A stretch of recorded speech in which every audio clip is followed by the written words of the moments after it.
अरे बेट्यानो, इतक्या लवकर मी काय जात नसतो तुम्हाला सोडून. हा, मला बी अजित पवार म्हणतात. पण गऱ्यांनो, नियतीचा खेळ बघा. खरंच आज माझा हा प्रवास इथंच थांबतोय. मी नेहमी म्हणायचो राजकारण आपल्या जागी आहे, पण काम महत्वाचं. लोकांनी मला कामाचा माणूस म्हटलं, तीच माझ्या आयुष्याची सर्वात मोठी कमाई होती.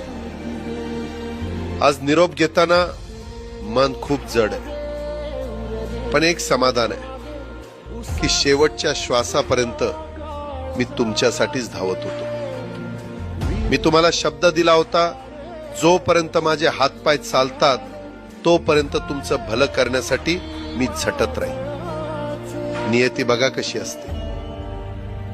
आज माझ्या हक्काच्या बारामतीच्या मातीत तुमच्या सेवेसाठी येत असतानाच माझे हातपाय कायमचे विसावले.